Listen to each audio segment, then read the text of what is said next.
Identity and values, what they are and how they can be reflected on a European level. Identity is a word which we use in diverse circumstances, but mostly it is associated with conversations about important decisions or changes in our lives. When discussing with young people, we can hear them say things like, "I'm searching for my identity," or "I've lost my sense of identity," or even, "I'm having an identity crisis." These phrases are heard mostly at times when they are rapidly accumulating many new experiences, facing unforeseen challenges, or developing new competencies. However, when one of these strong statements is said, if we ask a person, young or old, "What is identity?" the chances are we will not get a straightforward answer.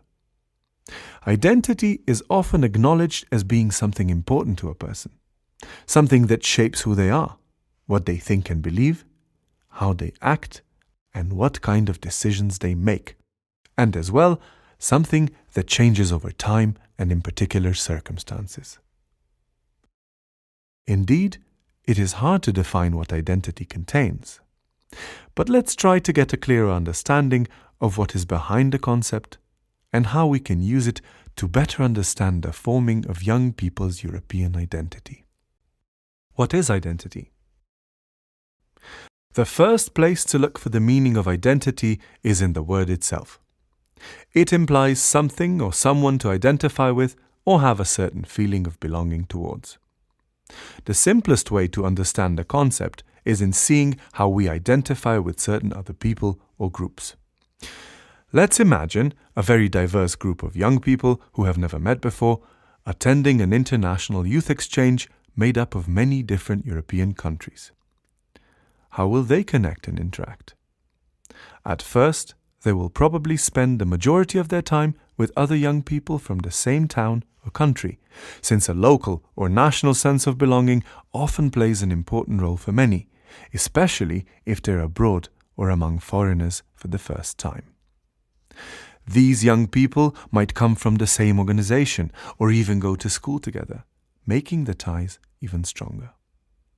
Quite soon, however, as curiosity prevails and the young people leave the comfort of their own groups, it is highly likely that they will start spending more time around some of the new people, with whom they discover they share something, with whom they can identify with in a certain way. It might be that they share the same passion for football, or that they are very active in the field of human rights, or once evening falls, they might discover other people who share their passion for punk music. Sometimes the uniting factors are not so concrete. They may discover others who have a similar sense of humor, or they may be asked to do a task like cleaning up after the meal and discover someone who dislikes it as much as they do. This doesn't mean they will become best friends, or even that they will spend the rest of the youth exchange together. But these things make identification easier with some of the young people than with others. On the other hand, in the same youth exchange, there will be people who feel very different from each other. Some might hold a certain political view that others find alienating, perhaps encompassing a very different attitude towards migrants and refugees in Europe. Or some might be very religious, while the others have more secular views. By experiencing others as different, the young people will also be able to understand more about what they actually identify themselves with. Even if they have not articulated or reflected upon these aspects before, they now become more evident through the opposites represented by others. How is our identity formed? We can define identity as something that distinguishes us from others and makes us the same as others. Looking at the examples in the previous chapter, we can see that we develop our own identity by comparing ourselves to others. Through constantly comparing ourselves with new people through new experiences, our identity forms and reforms throughout our life.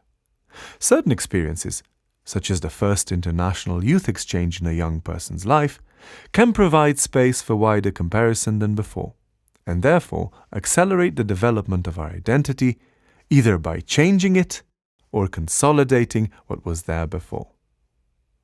If we are not open to influences, there is a possibility that we will see ourselves as the norm, and the role of the other is only to signify difference.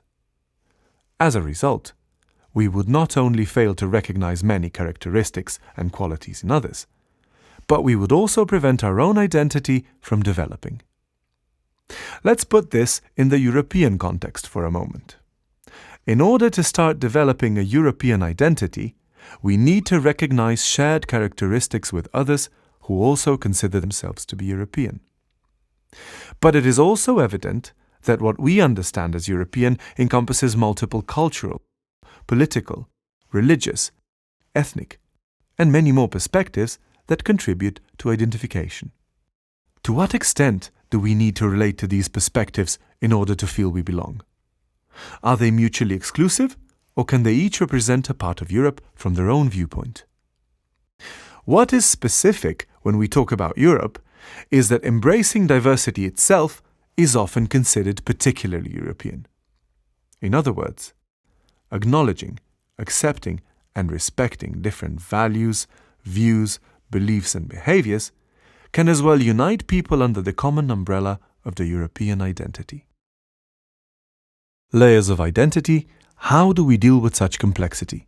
Similarly, as the European identity is multidimensional, the identity of each individual is shaped by many different senses of belonging to certain groups of people at the same time.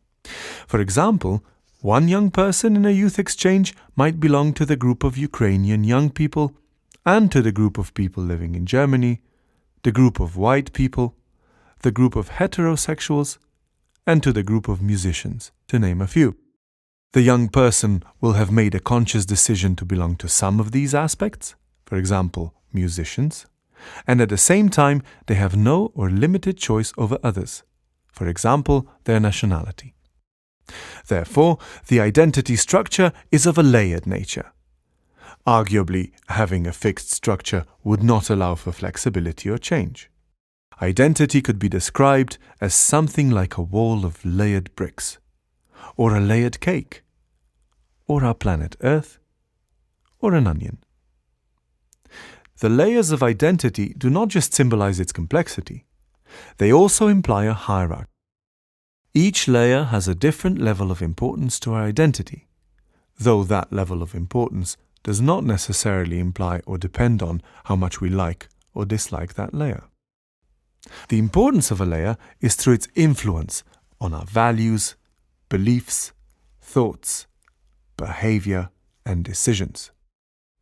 Basically, our entire life path. It is important to stress, however, that sometimes the layers carry controversial meaning to a person, or they can contradict with what others expect from us or how they see us. We might consider ourselves European, and the disidentity layer has had a major effect on our lives. However, if society around us does not recognize this sense of belonging, and therefore does not validate our identification, it is more difficult for us to act upon it in our lives. Identities are therefore not self-evident, but under constant negotiation. What is the link between identity and values? One very important thing that comes with each identity layer are values. Values help us distinguish what we like from what we do not. They govern our decisions and give us a sense of right and wrong. Sometimes, even before recognizing a particular sense of belonging to a certain group of people, our affiliation with particular values brings us closer to those people. If one of the identity layers of a young person is that of being a volunteer, some of the values he or she associates with it could be, for example, supporting the vulnerable or serving the community. Identification with these values might have led the young person to look for opportunities for volunteering in the first place, as an option to realize these values. Other values a young person could connect to are linked to other identifications, such as being a Muslim, or a sister, or French, or a pacifist, and so on. It is also worth noting that values connect the emotional component to our identifications. Some of the values typically associated with Europe are equality, democracy, respect for human rights, and social inclusion. However, at the same time as these are undoubtedly European values, they cannot be categorized as inherently and exclusively European. Also, what these values implicate and how they can be put to practice is highly disputed. Even more so in the political climate following the recent pan-European challenges, such as the economic crisis or questions related to migration. This ambiguity also makes it quite challenging for young people to identify with Europe as a whole. Finally, even if a young person was able to recognize certain values, identify with them, and develop a sense of belonging, contemporary Europe is facing constant changes, making it difficult to relate to it with any continuity. Is it possible to develop a sense of belonging in the European context? Emphasizing the ambiguity and potential challenges in these videos has been to show that the process of identification in the European context might be a bit more complicated in comparison to some other frameworks. It still does not mean it cannot be accomplished. One of the ways is for young people to realize that their identity and values can be recognized and respected in the European context, no matter that their identification with Europe would be partial or contradictory at times. As we said earlier, although Europe encompasses multiple perspectives for identification, a widely accepted European value is a respect for diversity, which bridges these differences. Respect brings the feeling of being comfortable in a particular context, the feeling of belonging and being at home, which again makes it easier to proactively participate in shaping that specific environment. In an ideal case, our example of the International Youth Exchange would provide the young people with safe space to further develop their identity, and European identity in particular. This would be achieved by the young people comparing and exchanging lifestyles, habits, views, beliefs, and values with others in an atmosphere of mutual respect.